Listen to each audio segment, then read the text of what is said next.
Hello everyone, and welcome to this community live. I have the pleasure of being joined today by Kartik. Unfortunately, Joachim is out sick, so it will just be Kartik and I for today. How are you doing, Kartik?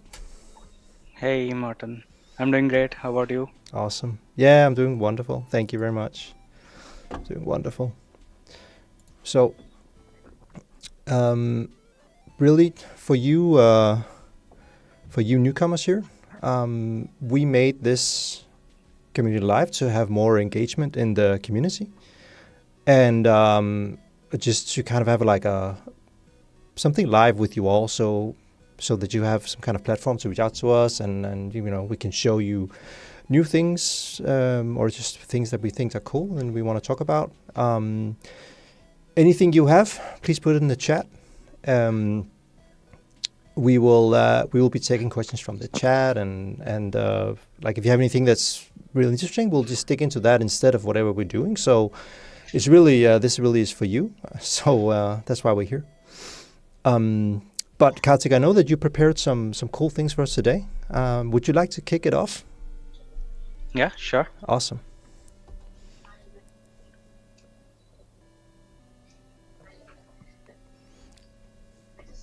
So I will be talking about APT. So before that, a quick introduction, and I'm Karthik. So I'm working as a technical support lead in ClickLearn. So, yep. Uh, as I said, I'll be talking about APT. APT, the project APT is application process testing, right? So why we use the APT project is if we need to create any test files, like say if you need to test your existing application against your data.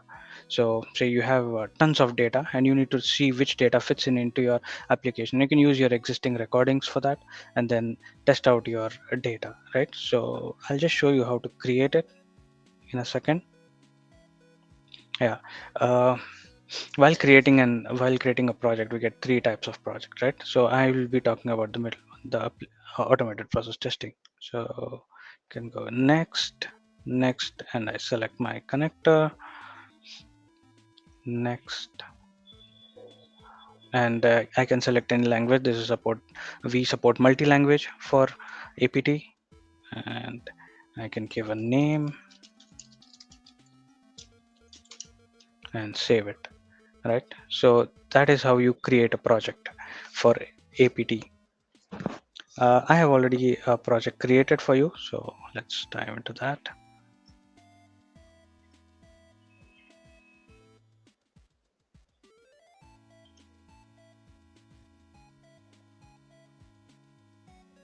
So basically, let's say we have a recording. I have recorded something in CRM.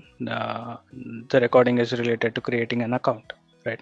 So we can create. We have an existing recording, and I need to use this recording to test out data.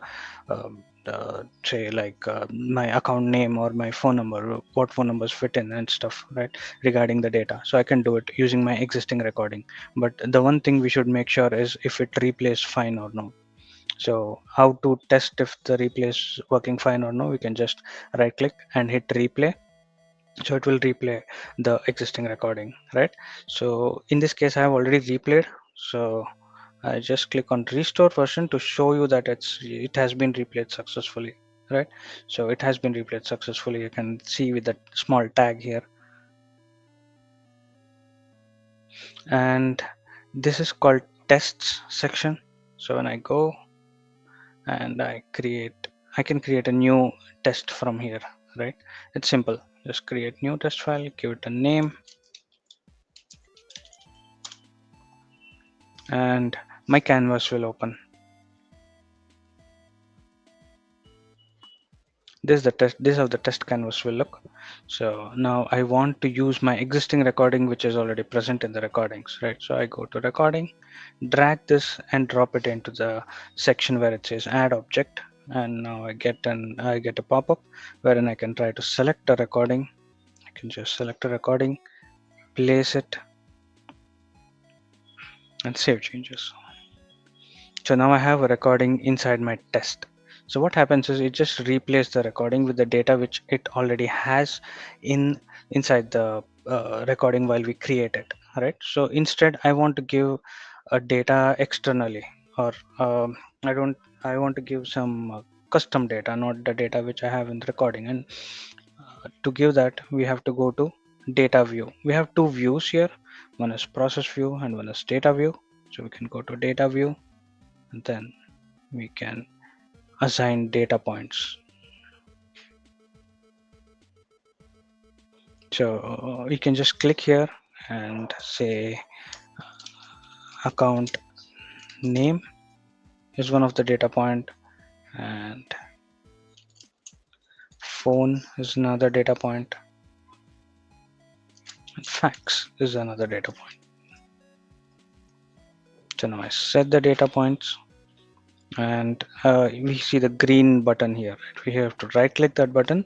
We can see iteration data table over here. So if you click that, and if I click on new scenario, a page will open with Excel sheet kind of thing, right? So where we just created the data points, and we can see all the data points here. So I can write my new account details here, and some random phone number and fax. So if I want multiple, so if I want to create 10 of this account, I can just add new scenario, then again give the data, add new scenario and give the data, and just and go on, right? So this particular recording will execute 10 times with different data. So that's how it goes. So just save it.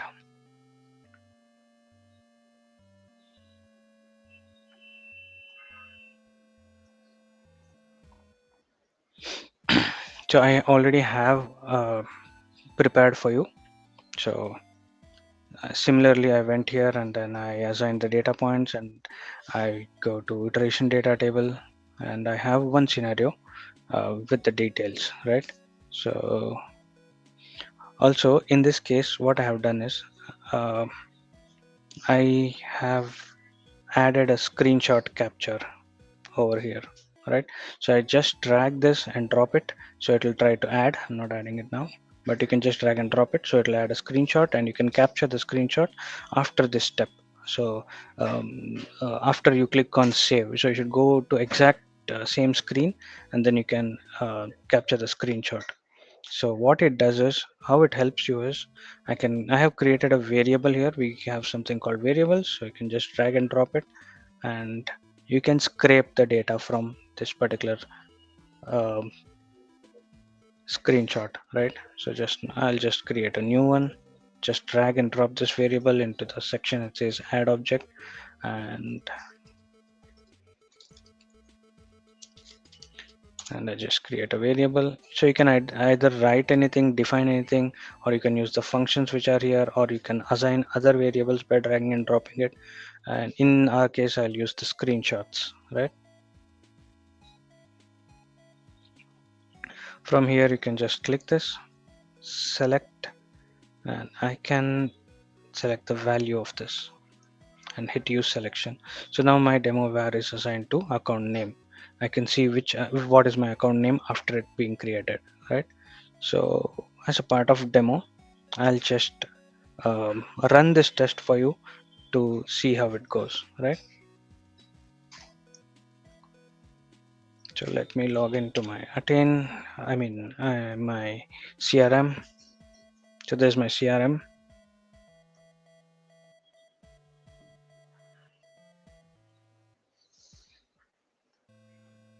and I can analyze this. So wherein it shows what I have done here. So if I click, yeah, everything is selected. So if you see, it says test start, recording start, end, and variable name. So I'll just run this, save and continue.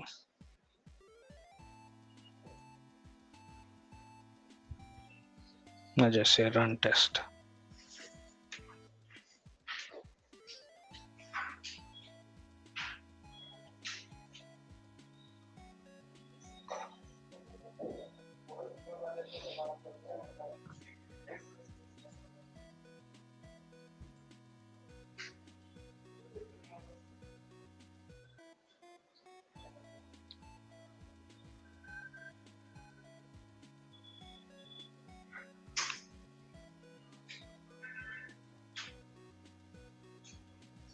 That's entering the facts.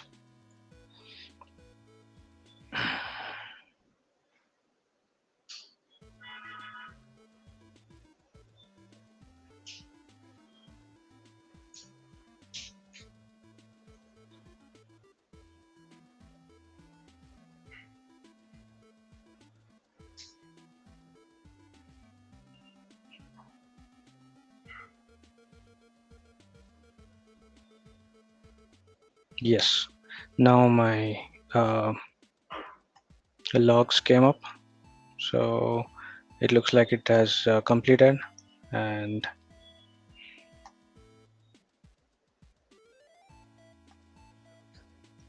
there was some error listed, so that's why I didn't pull up the variable, else it would have pulled up a variable through this account, through this, and it should have shown the variable name, right?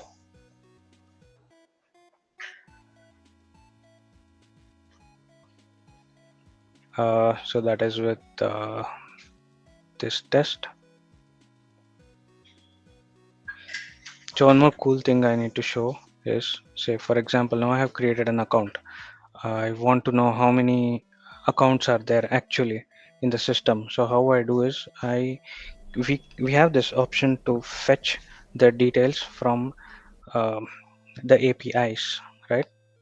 So Wait, Kartik, before you show that, I was wondering. mhm, mhm, So we saw the little log file of the test being run, with just a right. few lines of text, right? Is there more Mhm. logs than that? I know there's something in assets. Is that correct?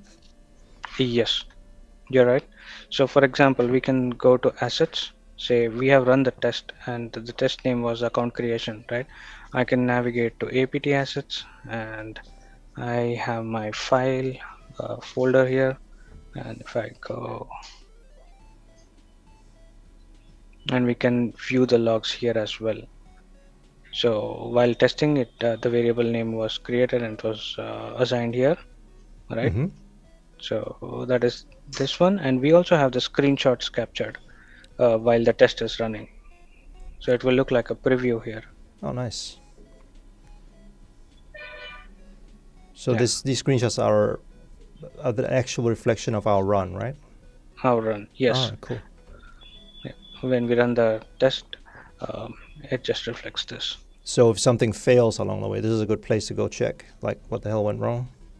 Yes. All right, cool, nice.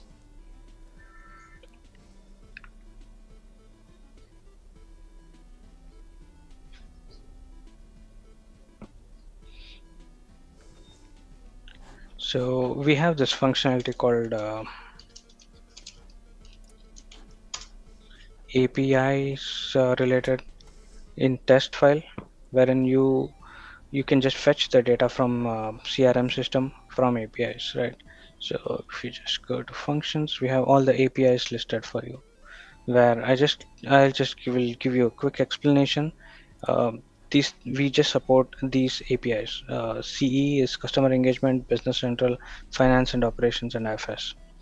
So we have these many, and we have API get to get a particular data from the data set, and then API get next. Say for example, if we in our case, if we say get accounts, we say get accounts, and I have hundreds of accounts, so I need to point at a particular record. So API get next will help. So it helps in traversing from zero to the end record when we add it in a loop, right? So I have already done that. So just show you, we'll go through those things. So in our case, what I did is I have configured um my API for customer engagement. I've given my data. Then basically we need a you can just drag and drop it here, and we need a ID, the URL, basically the connection, and the URI endpoint and tenant ID. If you just click it, we have a demo wherein you need to replace all these things with data which suits your uh, configuration, right? And what I have done is I have added a variable here. It says count, and I uh, I have added the API get. wherein I have instructed it to get the accounts, right? I can do it like this, wherein I can define my ID here, and then I asked it to get the resource path accounts. And I have one more thing called API property. This is a function which we use. If you just insert function, and if you insert the ID of apt get and I say name, it will fetch the name of that account. So, and I'm adding this count in this loop. So every time there is a new account, it will increase, so I can get the final count of the account, right? So I'll just run this to show you how it works. Let's give it a second.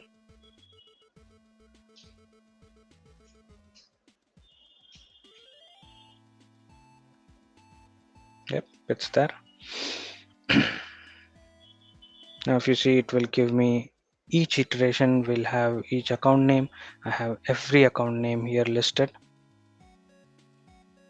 And if I scroll all the way through down, and yes, here I can see my final count, it's 150.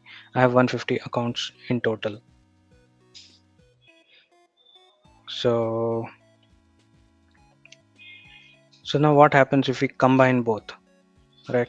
If I combine this and combine this, how we do that? We can do it in a test file, and we can add a test file into our application, right? So what I have done here is a simple demonstration wherein I show um, web exit will basically close my browser, and this will open the browser, and it will automatically log into the CRM system. And I have a variable called final count, and this variable is actually used across my test files, right? So I have this declared here. So I have declared this here so I can use it here. So I have declared this here, as well as it is available in this number of accounts, wherein this particular test will fetch the number of accounts and will reflect in the final count variable, right? So, and I have given a fork, a conditional flow, wherein I select this variable and I say if my count is less than 1000, and save. And if the condition true, like if my count the account count we just saw it was 150, right? If the count is true, then it will go ahead and create the account, else it will exit. We have something called assertion stop, which I have dragged and dropped here, and it will exit, right? Similarly, while it is trying to close and open the browsers, I have added a delay, wherein it will just wait for 5 seconds to the system to load. So we also have the option to enable, disable this. So I'll just disable these things, save. Instead of account creation, not create, let's us not create the account, I'll disable this as well. I show you one more functionality called assertion true. So assertion true is just used to continue, assertion false will come out of this loop, right? And I'll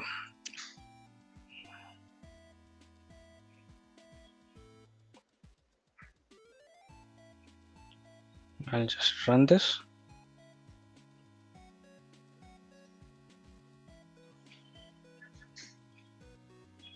Let's give it some time. So it's asserting whether or not there is more than how many accounts? Was it 30,000? 150. 150, okay. So if there's more than 150, it will do something, and if there's less than 150, it will Yeah, do something else. Okay, that's cool. yes. So here we see it tried to compare 150 with 1000, Mm-hmm. and the condition went to true, and then I can see it went to assertion true, right? So if I say assert continue, as if I enable this, it says assert continue is true, which is this. So you can create more complex scenarios using this. Say for example, if your flow differs based on some count or based on any condition, you can add that condition here, and maybe this one needs approval, then you can go for that flow, or this one doesn't need approval, so you can directly create it. And we also have this iterate functionality, wherein if you just want to run any particular items or particular elements in objects in your test file multiple times, right? You can just drag and drop this onto that file. This should be your last step. I mean the last step to iterate, Mm-hmm. and I will just name it iteration, and I'll give a fixed. You can give a fixed count or variable.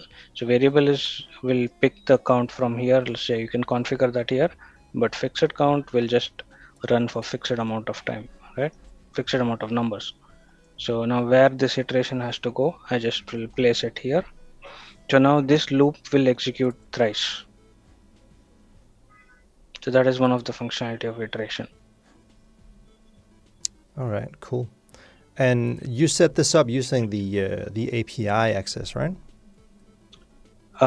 This particular one, yes. Okay. How is it different? Like, how's the API access different from just using the normal user interface?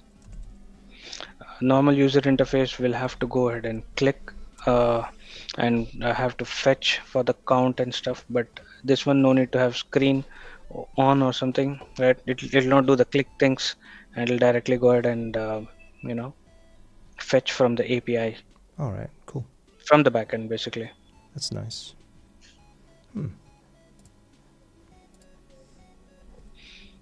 And now one more thing, we have something called console, ClickLearn Console, right?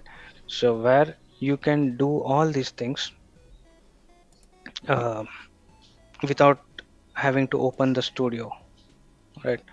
I have a demo prepared for that as well.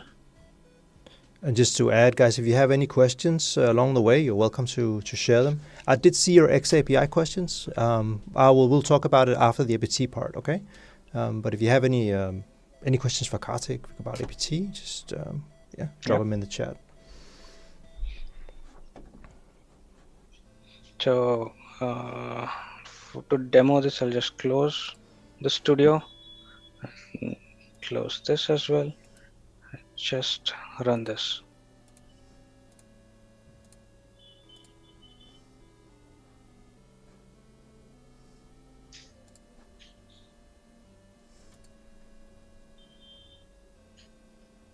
So I have added a log file that needs to be created when this is running. So the log file is being created. I'll let it give it some time.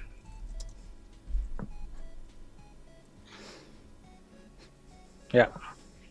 Now we can see an XML file pop up here, right? So that was the result of this file. So now if I open this XML file, again I get the count, right? I get all the things which we had in the logs, and no need to open Studio for this, right? You can just do it with a script. So for that, you have to have something called ClickLearn Console.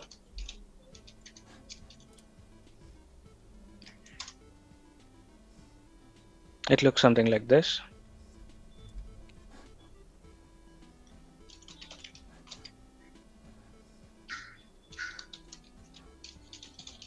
Let me sign in.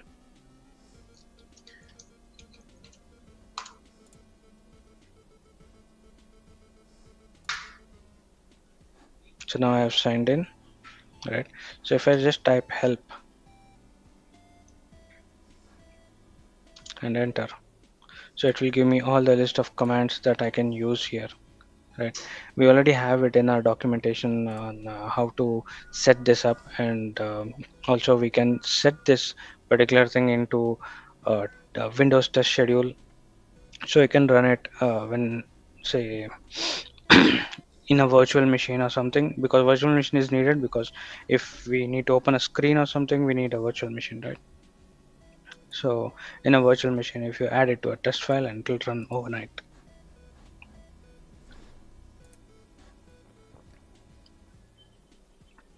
Yeah, any questions?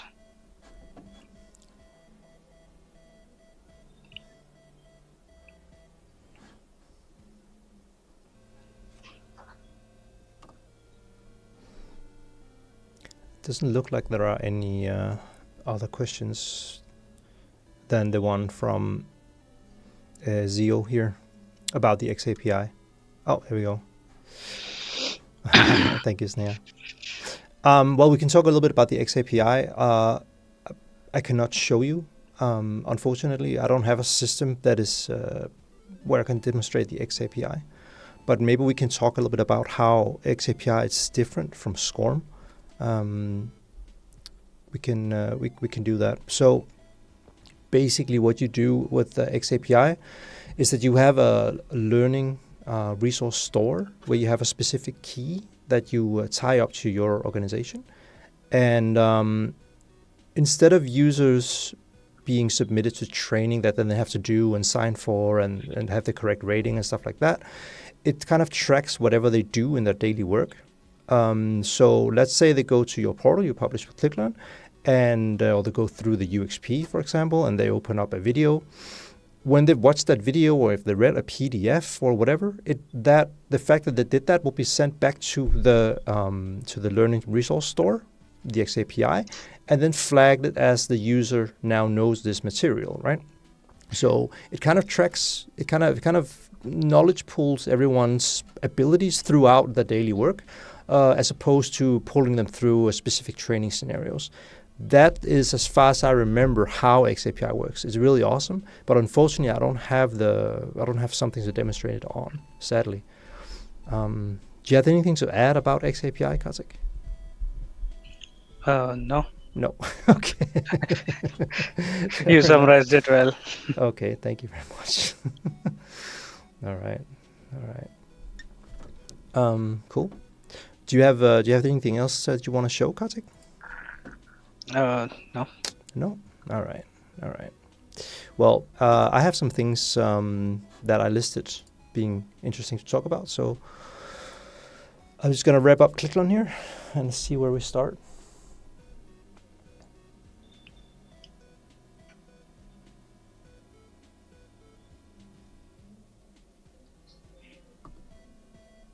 All right.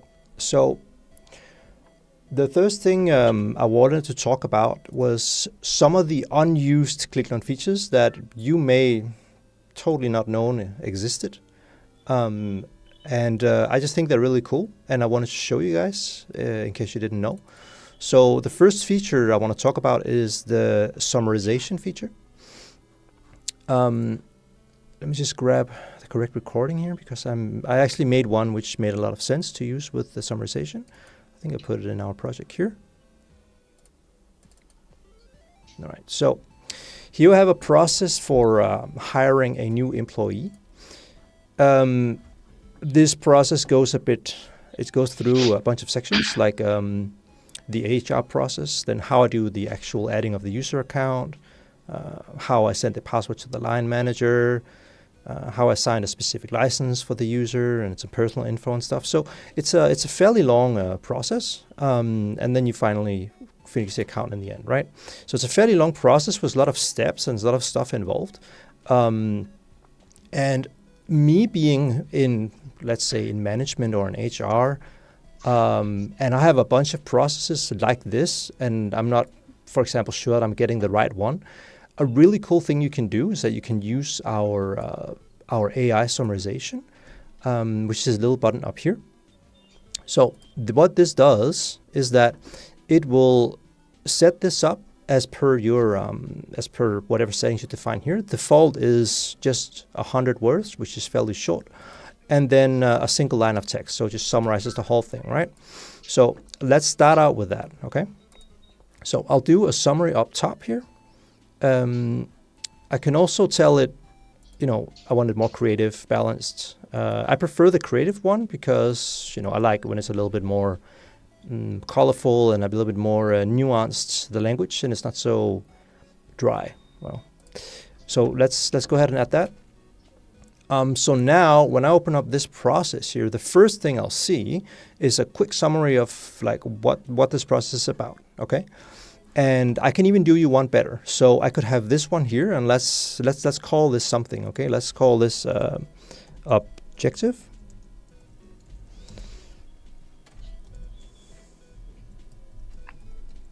There we go. So we'll call this one objective, and then I will I'll go ahead and make one more, all right? So we'll make one here called steps.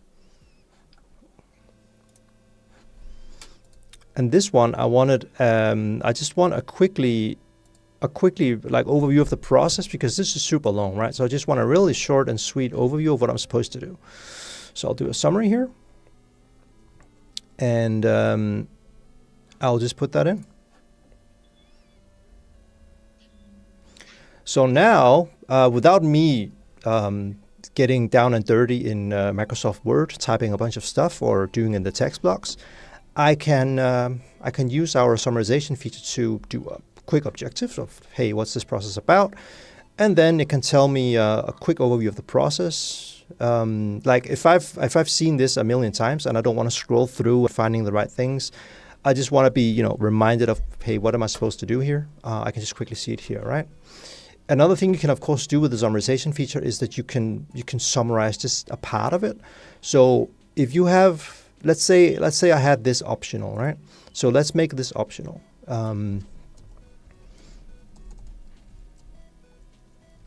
So let's say I had a long optional section, sending password to line manager. Okay, that makes a lot of sense what that's about, but let's say it wasn't, okay? So let's say I had some kind of a cryptic title for my section here, and it's optional, okay? What could I do? Well, I could just make a summary of this in here, because then people know what is this thing about. I'll just do a single line again.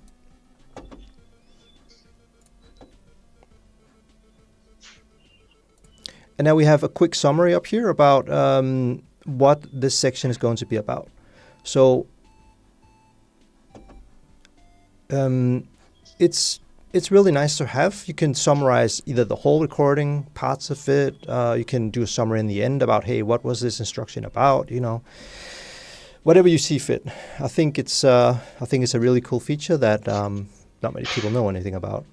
So yeah, and of course, I mean, if you don't like what the AI wrote, but you like the general concept, you can just edit it, type whatever you want, and Bob's your uncle. So there you go. Another cool feature that is not known that well, I think, is our ability to do PowerPoint narrations. So let me just check. I made can I summarize only selected parts of recording? Yes, Pinkish, you can. That is exactly what I did in here in this one down here, password to line manager. So I was just selecting the steps inside here like that. I could even include the heading if I wanted to, and then do the summary based on that. So yeah, you can summarize whatever you want.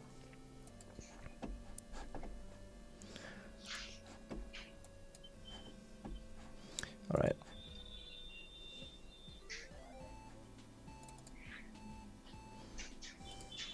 I'm just looking for a specific PowerPoint that I want to use for this test here. I think I forgot to put it in the project, so maybe I have it in here.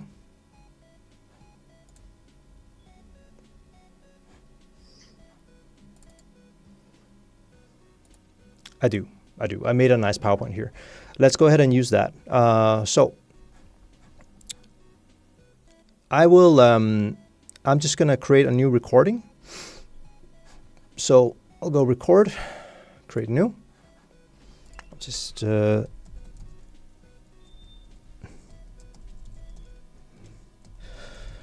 call this Office Vibes, go next, and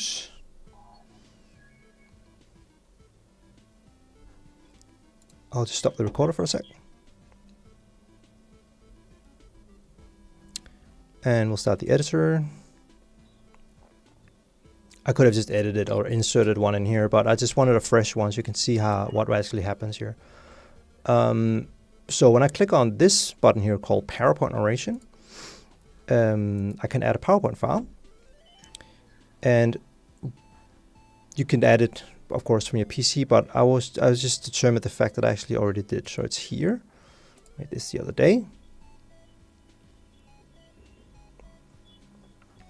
So this one is about. This slide is basically about having plants in an office space and what it does. So what I'd like to do now is I've put in my PowerPoint that I made. It took me almost 1 minute to make this. And in here, I can then select how do I want the script to be. So we can have, analytic, storyteller, thematic, unconventional, whatever you want, right? And then you can select, of course, a style, and you can select multiples. You can kind of match them up. So you can have like you can have a humorous, informal, excited style. That's a pretty good match of mixing those up, right? I am just going to go visionary because I like the grandeur. And we'll just say it should be empathetic and inspirational. Let's go for those. And then I'll say, okay, 150 words, that's got to be enough, right? So I'll click on generate. And now it's going to analyze the slides and it will now narrate it. Okay, so I'll click on save changes.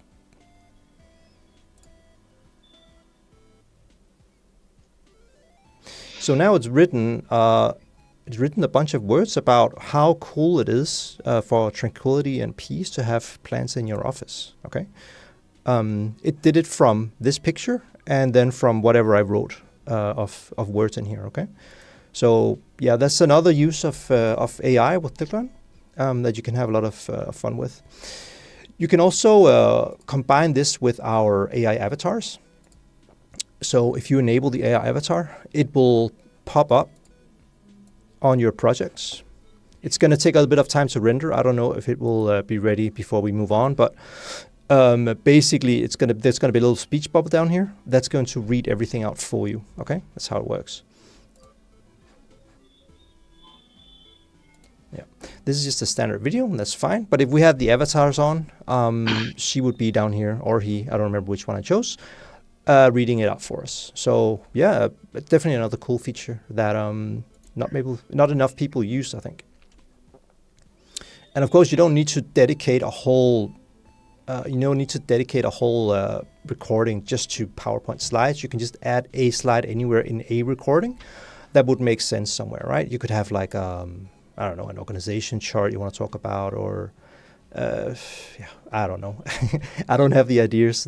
I bet you have them, but we just give you the tools to complete it. Yeah. So yeah. Then can we also select all the slides? You can do one slide at a time. I don't believe you can select all the slides at once. No, I can't select all the slides, but we can select the slide that shows as the title slide or the image slide, right? It shows the slide and it adds it as a note, and another slide from a different slide we can pull the text and try to create the speech. We have that option. Oh But yeah, we can't select multiple slides. Yeah, that's correct. What Kartik said. Let me just quickly show you. So what you can do instead is when you have a slide here, you can say, wait, where is the option? Okay, maybe I have to do it first. One sec. I think there is an option below advanced. Am I blind? Where is advanced? Below. There's different slide. Okay. Yeah, display different slide. Right. Yeah. Okay. So yeah, you can display another slide. Yeah, you can display a formal slide, and you can have another slide for your narration, right? So exactly, you can do that.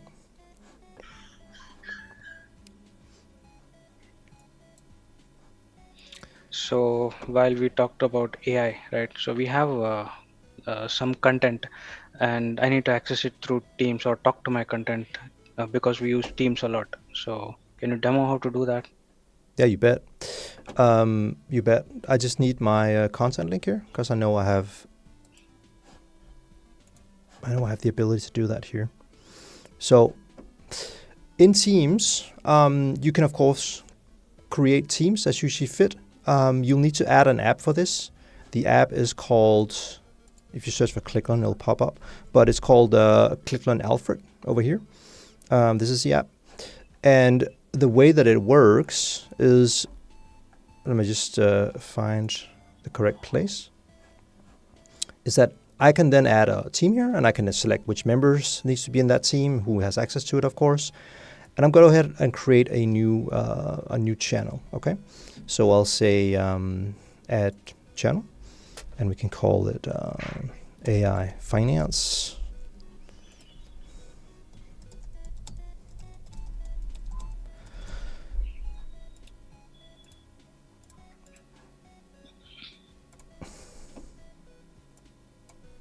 Okay, you know what? I think I already had that name, so I'll pick another name. All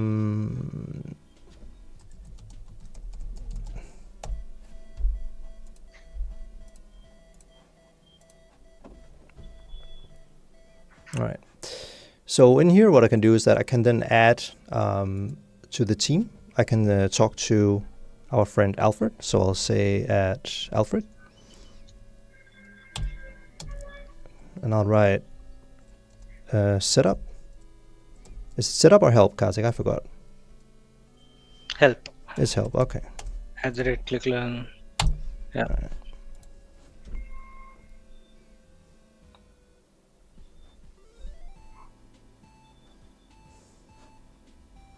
I think maybe there's an issue with the PC I'm on right now, because it's a shared PC. It doesn't. I don't know. There's something up with Teams on this PC.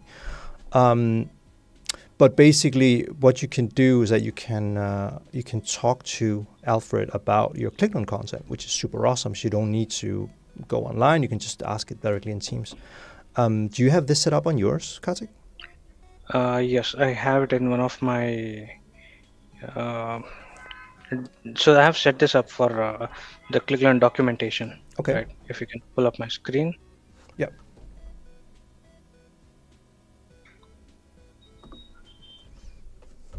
So I can just ask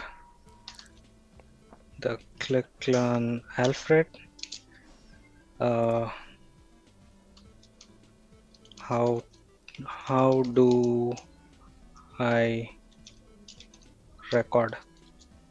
Let's see what it pulls up. I couldn't think about a better question. Let's see. Okay, I have to. It's not set up. I'll just set it up quickly. It's fair. We have a question for Snea where she asks, is it possible to customize the bot for specific departments and roles?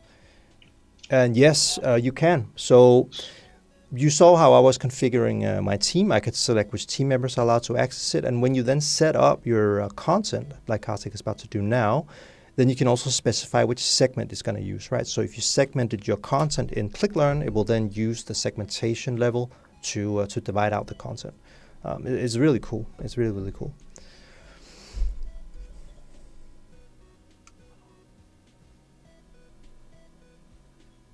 Yep. That says configuration successful. And now I can ask ClickLearn Alfred how to record in ClickLearn.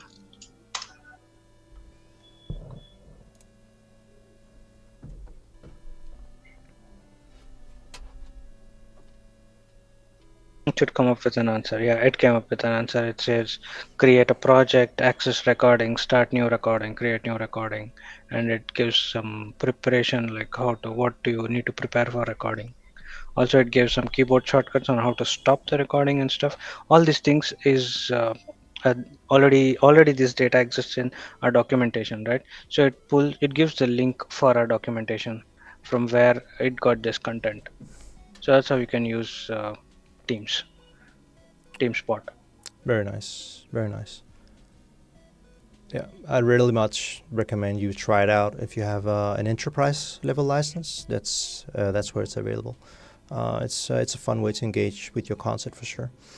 And it can also, if you have added like PDFs in your sources and stuff like that, it can also pull those up. It can pretty much do anything. It's really nice. So Daniel had a question here about APT. Let me just bring it up, Kartik. Mm-hmm.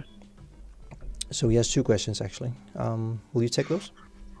Sure. Sorry, a bit late for question. When I start the test, it's not successful. It takes a long time until it stops. Sometimes I get the intention that multiple tests are running at the same time. Multiple, if you have configured multiple tests, right? So only then, in that case, only multiple tests will run.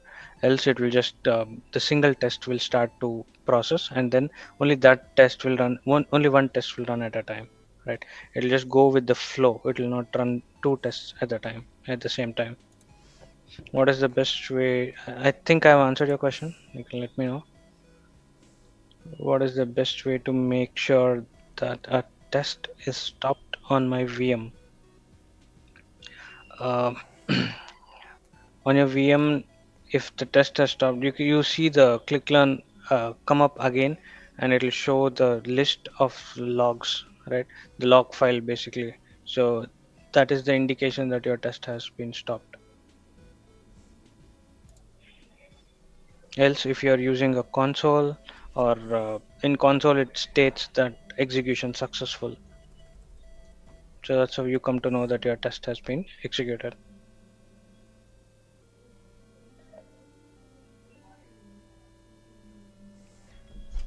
Yeah. Awesome. Awesome. Do we have any other questions? And please drop them in the chat. Until then, I'll just go ahead and share my next item here.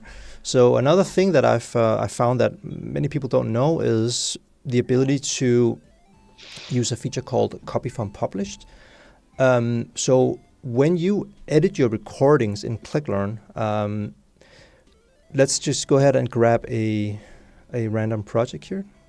How about this? No, not that.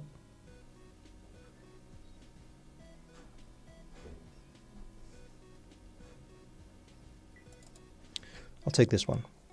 So as you are editing your recordings, their levels are incremented, right? So 1.0, 1.1, and so forth. And this one down here, the review the ledger, this could be 1.18. I could have edited it 18 times. This could be a specific number as well. You know, it takes a bunch of edits to do it until it's done, right? As I'm upgrading my IFS system, I will, of course, replay my recordings. I'll update them because, you know, we have changed the user interface, we installed the new patch or whatever is needed, right? But for some reason, maybe parts of some underlying subsystem in IFS requires me to run the old version still. So I'd have two IFS systems all of a sudden, or two Dynamics BC environments, or whatever the reason may be. So you might need some kind of, for historical reasons, old versions of your produced content as well, and completely scraped editable versions of your content. Okay, so when you come into to publishing, each time that I've published something down here, you'll see that the version is incremented. Yeah, so I have like tons of versions down here, the last 20, but in reality I'm on version 49 now. So what I could do could be to create a new project here. Let's go ahead and create that, and I will just call this. And this can work for any application. It doesn't need to be IFS. It can be whatever you want, honestly. So I will just call this IFS 8. So let's pretend that the new one is for 9, and then we replayed it up to 8, right? New one is 9, and replayed it from 8. So, but I want to get my number 8 back for some reason. So what I will do is that I'll come up here and I'll say copy from published. Then I'll select the project from which I want to copy. And then I can select the version I want down here. So let's say back when we had version 32, go ahead and import that.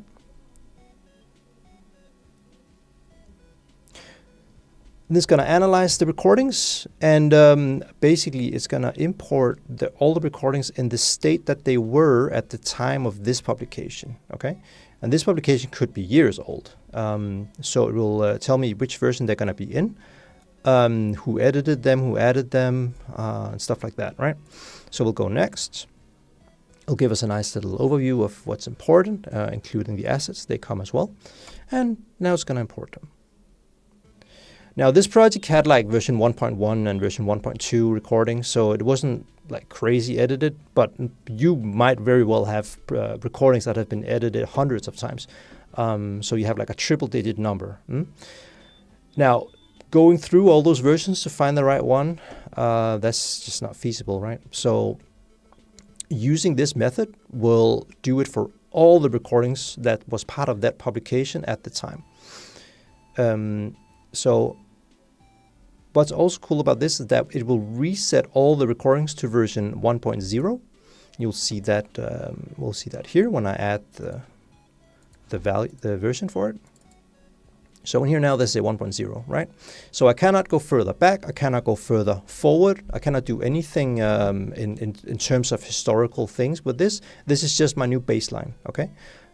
So super awesome feature if you need for some reason to have multiple versions of your content. This could be applicable for let's say a service provider who's selling a plugin to customers, and some customers are on one version, some are on another, but they still have the same standard documentation that needs to work across all the different customers' versions of their platforms, right? So maybe one is running AX12, one is running 12.2, 12.3, whatever. You can then have documentation available for every single version. So yeah, it's just a cool thing you can do.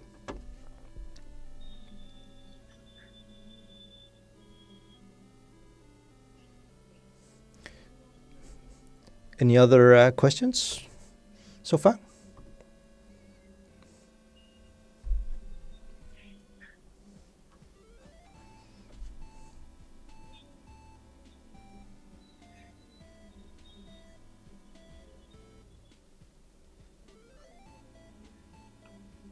Oh, looks like none. No. Okay, we have one. How do I identify which version of the project I'm importing from? So, all right, yeah. So during the import phase, when you select the project that you want to import, then after that you then choose. You saw there was a long list where it shows the version. That's then where I can choose it. And you can always preview the versions prior to this, because if you have a super long list and you're not exactly sure which one is the one, you can just preview them. You can do that in here. So if I come into I'll go into the old project here, the one with all the versions, and go to publish. So if I want to know which is the one that's applicable for my operation, copy from publish, I can just click on the three dots and I can select view version. Okay, this will then open up a web browser where I see the portal as it was in this state back in 2023. Okay, so that's how that works. Yeah, I really like this. It's a really cool feature.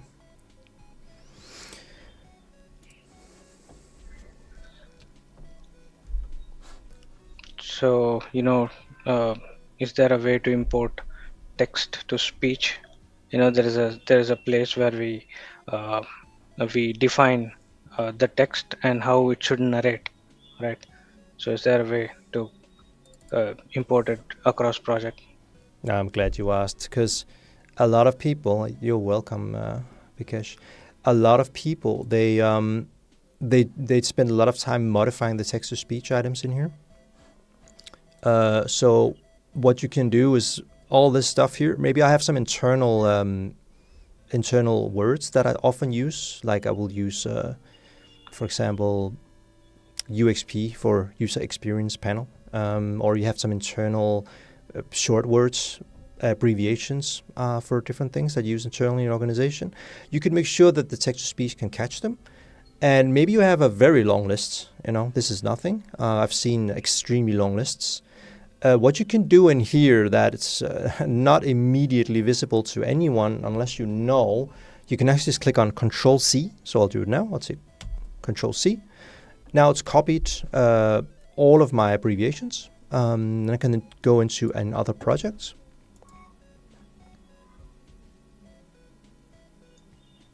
I can select one. How about this one? This definitely don't have anything. It's brand new. Text to speech settings. Go to speech editor. So, okay, it has is our default that's in here. Okay. Let me just delete everything here. Maybe that will work. One sec.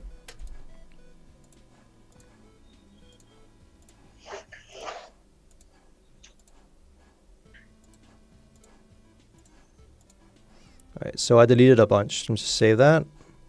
I'll come in here again. So what I can do here is I can just click on paste. And it will then paste all the text-to-speech items that we had. It will just paste them in here. So yeah, that's how you can do it. You can copy-paste them across projects, so you don't need to retype them or by other means manually copy-pasting them out into Notepad and stuff like that. So yeah, super nice. In the old days, these was written into the templates, but now they are separate and unique. So yeah.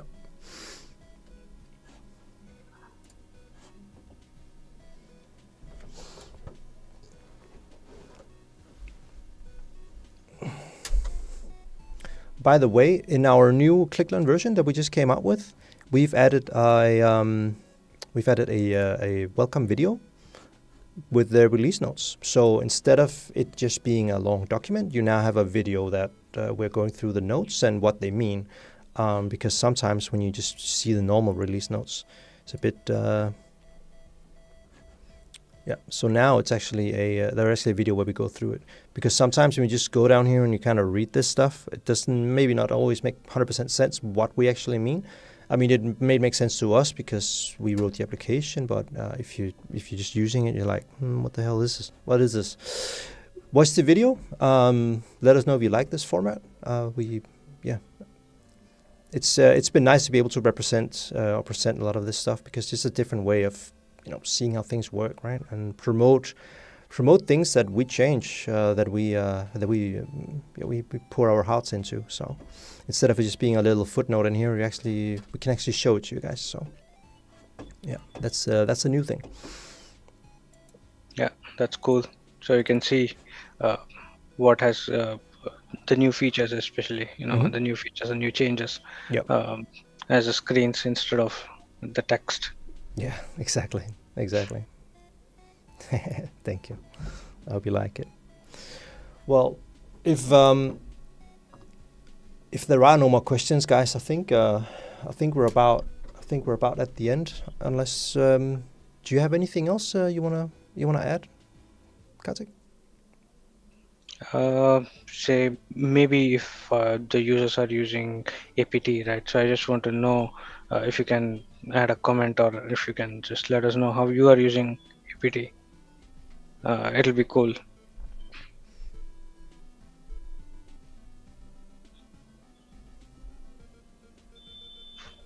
Yeah, that was the only thing I was about to say. No, that's an interesting one for sure. Yeah. Well, I could tell you how I use it since I have a microphone.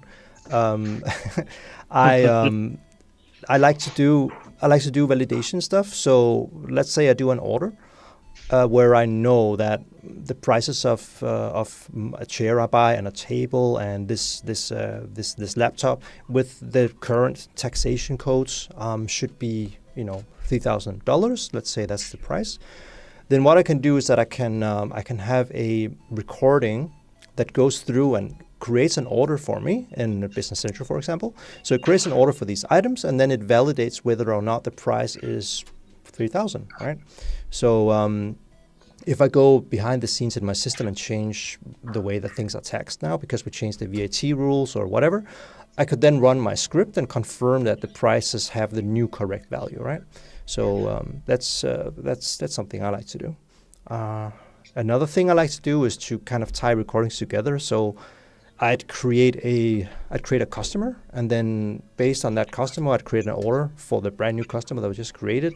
Then I take the order number and use that in the invoicing process, and then also I can tie it up with a shipping process. So kind of like tying all multiple processes together as like pearls on a string. I think that's a really cool thing you can also do.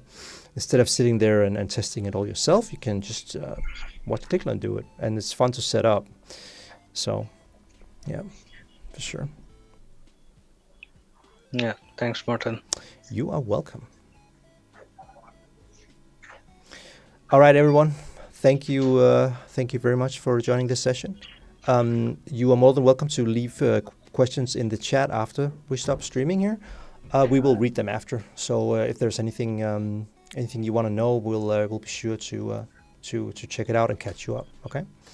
So yeah, but thank you a lot for joining, and thank you, Kartik. Yeah, thank you, Martin, for having me. Thank you, guys. Thank you. Bye-bye. Bye.